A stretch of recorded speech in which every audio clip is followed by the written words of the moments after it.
एक तुगलक एक मोदी, दोनों ने लुटिया डुबो दी।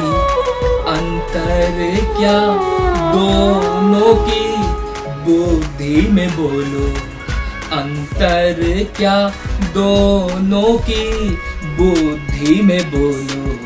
एक सिक्के चलाए, एक नोट बंद कराए, एक सिक्के चलाए, एक नोट बंद कराए। जी हाँ साथियों, नमो बुद्धाय, जय भीम, अस्सलाम वालेकुम। मैं सतीश आप सभी के बीच में उपस्थित हुआ हूं। आपको इस गाने से सुनकर इस बात का तो एहसास हो गया होगा कि मैं आज किस संबंध में आपके बीच में चर्चा करने जा रहे हैं। जी हाँ, इतिहास के पन्नों को जब आप खंगाल के देखते हैं, पीछे पलट कर देखते हैं, तो आपको पता चलता है कि हमारे इतिहास में न जाने कितने राज दफन हैं, न जाने कितने राजा, बादशाह, नवाब हमारे इतिहास के पन्नों में अंकित हो गए हैं। उन्हीं बादशाहों में से एक बादशाह, दिल्ली सल्तनत का एक सुल्तान हुआ करता था। उसका नाम था मोहम्मद बिन तुगलक। ये एक ऐसा बादशाह हुआ, एक ऐसा सुल्तान हुआ जिसे अपनी मूर्खता के लिए जो है बहुत बड़ी प्रसिद्धि मिली। आज भी सबसे बड़े मूर्ख सुल्तान के रूप में मोहम्मद बिन तुगलक को जाना जाता है। इनकी मूर्खता क्या है, वो किस वजह से इन्हें मूर्ख कहते हैं, वो मैं जरा आपके बीच में रखना चाहता हूं। हुआ क्या, मोहम्मद बिन तुगलक को पता चला कि चाइना में तो सोने और चांदी के सिक्के चलाने की बजाय वहां कागज है, कागज के सिक्के चलाए जाते हैं और कांसे के सिक्के चलाए जाते हैं। तो उसने क्या किया कि अपने राज्य में उसने भी कांसे के, तांबे के सिक्के बनाने शुरू कर दिए। लेकिन गलती क्या थी, उसने बिना योजना के ही वो सिक्के बनाने शुरू कर दिए। यकीन जानिएगा, उन सिक्कों को ढालने के लिए, बनाने के लिए कोई एक व्यवस्था नहीं थी, कोई एक नियंत्रण करने वाली बॉडी नहीं थी। तो परिणाम क्या हुआ, लोगों ने उन सिक्कों को अपने घर में बनाना शुरू कर दिया। लोगों के घरों में टकसाल लग गई। अब कुछ दिनों बाद जब मामला खराब हुआ, जो वस्तुएं हैं बाजार में उनकी कीमतें बढ़नी शुरू हो गई, तो लगा कि यार ये तो गड़बड़ हो रही है। तो तब कहीं जाकर के उन्होंने उन सिक्कों को रोका और बदले में, क्योंकि जनता के पास तो ऑलरेडी सिक्के थे ना, तो उन तांबे के सिक्कों के बदले में मोहम्मद बिन तुगलक ने सोने और चांदी के सिक्के उतनी ही वैल्यू के लोगों को दिए, जिसकी वजह से खजाना खाली हो गया। अब जब खजाना खाली हो गया तो देश को चलाना बड़ा मुश्किल हो गया। तब उन्होंने क्या किया, गंगा और जमुना के बीच में जो बस्तियां बसी हुई थी, जो लोग रहा करते थे, वो बड़ी उपजाऊ भूमि होती थी। उस जमीन को कहा जाता दोआब। तो जब उपजाऊ थी तो वहां खेती अच्छी होती थी, कृषि भूमि अच्छी थी, तो किसानों की वहां पर काफी अच्छी फसल हुआ करती थी। तो उसने क्या किया, किसानों के ऊपर वहां कर, टैक्स थोड़ा क्या काफी बढ़ा दिया, जिसकी वजह से वहां के जो किसानों में त्राही त्राही होने लगी।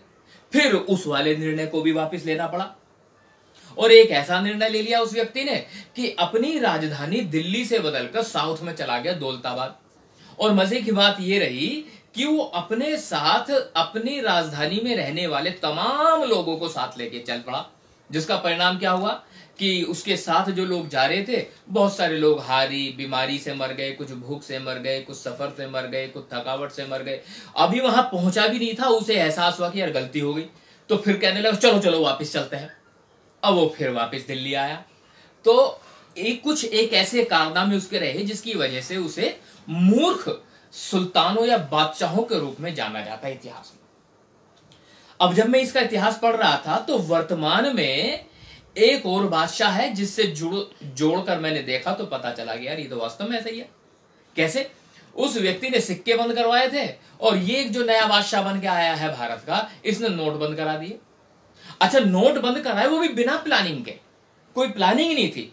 उद्देश्य इन्होंने क्या बताया कि हम जो नोट बंद करवा रहे हैं, नोट बंद कराने का उद्देश्य बताया उन्होंने कि हम जो है भ्रष्टाचार समाप्त करेंगे, क्योंकि 500 का और 1000 का नोट बड़ा होता है, जिसकी वजह से भ्रष्टाचार ज्यादा होता है, जिसकी वजह से काला धन ज्यादा इकट्ठा हो। तो भ्रष्टाचार और काला धन खत्म करना है।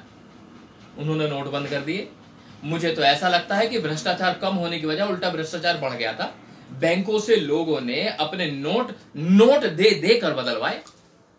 बैंकों को भी भ्रष्टाचार करना सिखा दिया।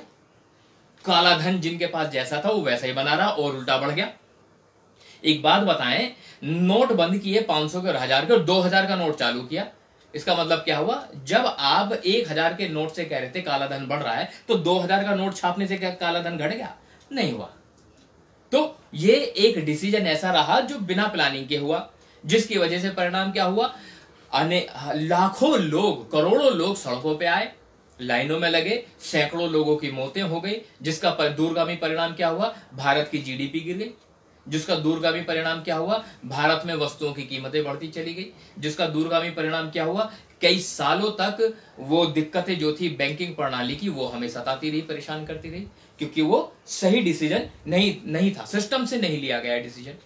एक और डिसीजन लिया फिर इन्होंने कहा भाई जीएसटी लगाएंगे। जीएसटी का मामला क्या हुआ? पहले क्या होता था, किसी भी एक प्रोडक्ट के ऊपर टैक्स लगता था। एक तो जो है उत्पाद कर तो लगता ही था, प्रोडक्शन जो होती थी, और दूसरा जो है सेल्स टैक्स लगता था जो अलग अलग राज्यों में होता था, और एक सेंट्रल एक्साइज जो उत्पादन करता। तो उस कर के जो टैक्स बैठता था वो करीब करीब 15%, 16%, 20%, 25%, इस तरह से वो टैक्स हो जाया करता था। जिसकी वजह से सपोज करो 100 रुपए की कोई वस्तु है, 25% टैक्स लगा, तो 125 रुपए की वो वस्तु बन गई तैयार। लेकिन जीएसटी में क्या हुआ? जीएसटी जब आई तो उन्होंने कहा सारे टैक्स खत्म कर दो भाई, और जो है एक ही टैक्स रहेगा। सपोज करो टैक्स लगा दिया, 18% का टैक्स लगा दिया, किसी वस्तु का 25% टैक्स लगा के 125 रुपए होता था। अब 18% लगाएंगे तो वो टैक्स कितना हुआ? केवल 18 रुपए। तो वस्तु की कीमत कितनी हो गई? 118 रुपए। तो कीमत घट जानी चाहिए थी, लेकिन ऐसा नहीं हुआ। व्यापारियों ने जहां 125 कीमत रखी थी, 125 को बढ़ा करके 130 कर दिया, और एक्चुअली उनकी कॉस्ट पड़ी केवल 118। तो 12 रुपए की मुनाफाखोरी उन्होंने वहां पर करनी शुरू कर दी। तो मोदी जी ने इसको रोकने के लिए कोई भी प्लानिंग नहीं की। और यकीन जानिए, अगर आप जीएसटी पे करना चाहते हैं, टैक्स पे करना चाहते हैं, तो आज तक जीएसटी पे करने का ऑनलाइन पोर्टल इंटैक्ट नहीं है, इंफ्रास्ट्रक्चर सही नहीं है। एक एग्जांपल तो मैं अपना ही देता हूं। एक बार क्या हुआ, मैं टैक्स पे कर रहा था, तो लगभग 10,800 रुपए का एक टैक्स था और लगभग 3,500 रुपए का एक टैक्स था। तो इसमें गड़बड़ क्या होती है, क्योंकि मैं सर्विस इंडस्ट्री में हूं, तो सर्विस इंडस्ट्री में 18% का टैक्स लगता है। जैसे मैं उत्तर प्रदेश का हूं और उत्तर प्रदेश में ही कहीं पर मैं ट्रेनिंग कर रहा हूं, तो सर्विस टैक्स 18% का हुआ। तो उसमें क्या होता है कि एक सीजीएसटी होता है और एक एसजीएसटी होता है, एक स्टेट का एक सेंटर का। तो 9% एसजीएसटी में जाता है और 9% ही सीजीएसटी में जाता है। अगर मैं उत्तर प्रदेश का हूं और उत्तर प्रदेश में ही काम कर रहा हूं, अगर मैं उत्तर प्रदेश का हूं लेकिन हरियाणा में जाके काम कर रहा हूं, तो आईजीएसटी लगता है, वो सीधा 18% लग जाता है। तो मुझसे क्या गलती हुई कि आईजीएसटी भरना था, आईजीएसटी भरने के बजाय मैंने गलती से सीजीएसटी भर दिया और 10,800 की पेमेंट एक कर दी, और 3,000 कुछ रुपए की जो अभी बता रहा था वो पेमेंट मैंने कर दी। अब साहब बाद में मेरे सीए ने कहा कि यार ये तो गलती हो गई है, तो आईजीएसटी में जाना था, तुमने सीजीएसटी में डाल दिया। तो मैंने कहा यार एक काम करो, सीजीएसटी से उठा के इसे आईजीएसटी में कर दो। तो जानते हो सीए ने क्या कहा कि भाई साहब जीएसटी के पोर्टल में ऐसा कोई प्रावधान नहीं है कि अगर गलती से आपका एसजीएसटी में या सीजीएसटी में पैसा ट्रांसफर हो गया है तो उस पैसे को उठा के वापिस आप आईजीएसटी में डाल सके। तो ये उसका प्रॉब्लम है, और ये प्रॉब्लम केवल मेरे साथ नहीं, मेरी गलती नहीं है, पूरे देश में ना जाने कितने ट्रांजैक्शन करता है जो टैक्स पे कर रहे हैं जिनके साथ ये गलती होती है, लेकिन उनका पैसा वहां जाकर के ब्लॉक हो जाता है। फिर वो ये कहते हैं कि जब तुम्हारा वो बिल बन के आएगा, कभी किसी को ट्रेनिंग दोगे या कोई वो प्रोग्राम होगा, तो फिर आप वहां से वो शिफ्ट कर सकते हो, उसमें आप रिकवर कर सकते हैं। What the hell it is? Meant to say you people are talking about let's have a transaction online, but online transaction is not happening. What the hell? So the infrastructure for GST is still not perfect. अभी तक perfectly काम नहीं कर रहा। तो बिना planning के एक डिसीजन इन्होंने ये लिया जो बिल्कुल गलत हुआ। उसके अलावा इन्होंने एक डिसीजन लिया कि भूमि अधिग्रहण बिल में संशोधन किया जाए, जिससे किसानों में त्राही त्राही मच गई। फिर किसानों ने जो है आपत्ति जताई, तो फिर उस बिल को इन्होंने वापस लिया, यहां पर मूर्खता का परिचय दिया। फिर SC/ST एक्ट में संशोधन करवा दिया इन लोगों ने, जो है सुप्रीम कोर्ट के माध्यम से। जब पूरे देश में जो है हल्ले मचे, तो फिर इनको वो सिस्टम वापस लेना पड़ा, और इन्होंने फिर 13 पॉइंट रोस्टर सिस्टम लागू करवा दिया था। फिर प्रेशर बना, फिर जो है अपनी गलती को सुधारने के लिए इन लोगों ने काम करे। तो मतलब मैं ये बताना चाह रहा हूं, जिस तरह से मोहम्मद बिन तुगलक बिना सोचे समझे, बिना प्लानिंग के कोई भी निर्णय ले लेता था, तो वर्तमान सरकार के जो मुखिया हैं, मुझे ऐसा लगता है वो भी ऐसा ही कर रहे हैं। पूरी दुनिया में घूमे, रात को सपना आ जाता है ये कौन सी कंट्री रह गई, साउथ अफ्रीका, चलो साउथ अफ्रीका। फिर सपना आता कौन सा कंट्री रह गया, अरे वो रह गया वेस्ट इंडीज रह गया, चलो वेस्ट इंडीज। अरे यार तुम सारी दुनिया घूम कर आ गए, लेकिन पूरी दुनिया में जहां जहां तुम गए थे वहां से किसी भी देश ने आपके देश में इन्वेस्टमेंट करा? चवन्नी का भी इन्वेस्टमेंट आया? कोई इन्वेस्टमेंट नहीं आया। बल्कि परिणाम क्या हुआ, भारत में विदेशी कंपनियों ने जो पैसे लगा रखे थे उन्होंने वो भी सब वापस निकाल लिए। उदाहरण के तौर पे बताता हूं, भारत में कंपनी है टेलीनॉर करके, टेलीकॉम कंपनी में उन्होंने यूनिटेक के साथ मिलकर के यूनिनॉर बनाया। क्या हुआ, उसको सही इंफ्रास्ट्रक्चर नहीं मिला, सही फैसिलिटीज नहीं मिली, तो क्या हुआ, उसने डिसइन्वेस्ट कर लिया, यहां से पैसा निकाला, चली गई यहां से कंपनी। इसी तरह की न जाने कितनी कंपनियां थी जिन्होंने भारत में पैसा लगा रखा था और वो सारा पैसा निकाल के चले गए। फिर क्या हुआ, उसकी वजह से इकोनॉमी में स्लो डाउन आ गया। जब इकोनॉमी में स्लो डाउन आ गया तो परिणाम क्या हुआ, भारत का रियल एस्टेट बैठना शुरू हो गया। जैसे ही रियल एस्टेट बैठना शुरू हुआ तो भारत में जो है लोन मिलने कमजोर हो गए, लोन मिलना कम हो गया। सामान्य रूप से लोगों को लोन नहीं मिल रहे थे, लेकिन हाँ कॉर्पोरेट फील्ड को बेहतर करने के लिए लोन दिया गया, जिसका परिणाम क्या हुआ, बड़ी बड़ी जो है अमाउंट का लोन इन लोगों ने लिया। किन्होंने लिया, इंडस्ट्रियलिस्ट ने लिया, विजय माल्या ने लिया, विजय माल्या के जैसे अनिल अंबानी ने लिया, और न जाने कितने इंडस्ट्रियलिस्ट से जिन्होंने जो है लाखों करोड़ों के लोन लिए। लोन लेने के बाद क्या हुआ, वो अपने पैसे ही नहीं चुका पाए। जैसे नीरव मोदी लेकर भाग गया, मेहुल चोकसी लेकर के भाग गया, विजय माल्या लेकर के भाग गया, अनिल अंबानी ने पैसा आज तक नहीं चुकाया। तो परिणाम क्या हुआ, कम जो बैंकों का था बैंकों का भट्टा बोलता चला गया। एनपी होता नॉन परफॉर्मिंग एसेट्स, तो बैंकों की एनपीए बढ़ती चली गई, जिसकी वजह से क्या हुआ, पंजाब नेशनल बैंक तो जो है दिवालिया होने के कगार पर आ गया था। अभी यस बैंक के बाजे बज गए थे, यस बैंक तो ऑलमोस्ट जो है दिवालिया घोषित हो ही गया।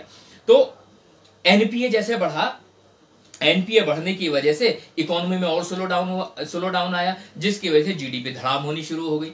फिर क्या हुआ, उधर ऑटोमोबाइल सेक्टर धड़ाम हुआ, उधर रियल एस्टेट धड़ाम हुआ, और कई इंडस्ट्री थी जो धड़ाम हो गई। और दूसरी तरफ अगर देखें तो जब स्लो डाउन आ रहा था तो जो कॉर्पोरेट सेक्टर ने लोन ले रखा था तो सरकार, अच्छा ये भी है ना, इंडस्ट्री को भी समझने की जरूरत है। एक ऑर्गेनाइज सेक्टर है भारत में, एक अनऑर्गेनाइज सेक्टर है। ऑर्गेनाइज सेक्टर को कॉर्पोरेट सेक्टर कहते हैं। अनऑर्गेनाइज सेक्टर ऐसा है जिसमें भारत के 98% लोग काम करते हैं, और जो ऑर्गेनाइज सेक्टर वो केवल 2% है।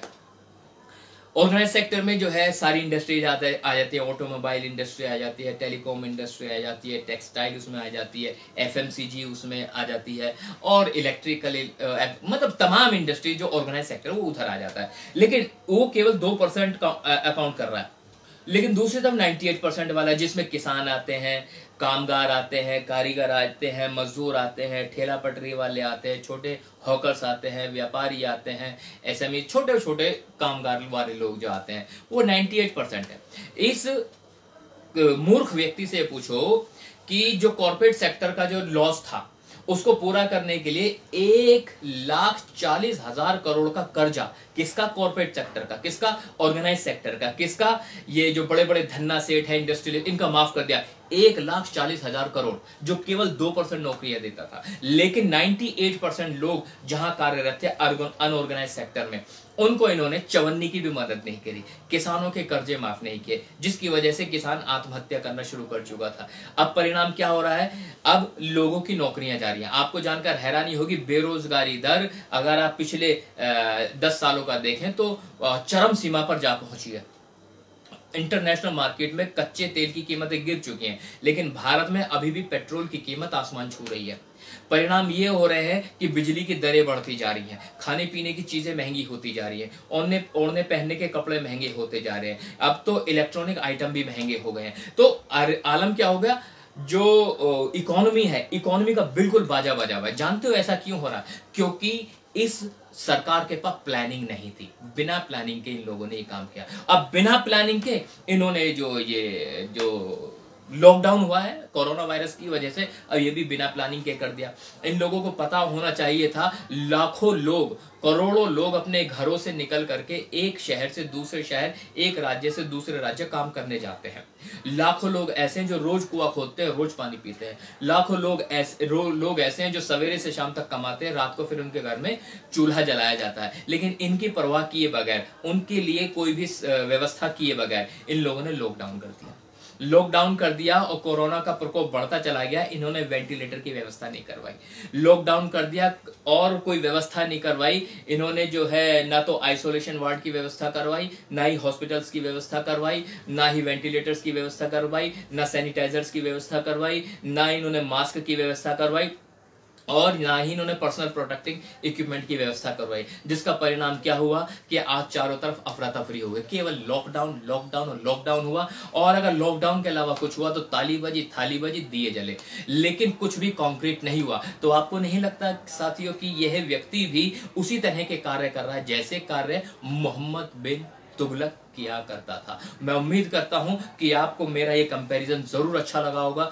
जरूर समझ में आया होगा। इन्हीं बातों के साथ मैं सतीश अपनी बात को यही समाप्त करता हूं। आप सभी का मुझे सुनने के लिए बहुत बहुत साधुवाद। फिर किसी टॉपिक पे फिर से मैं आपके बीच में आऊंगा। तब तक के लिए नमो बुद्धाय, जय भीम, थैंक यू।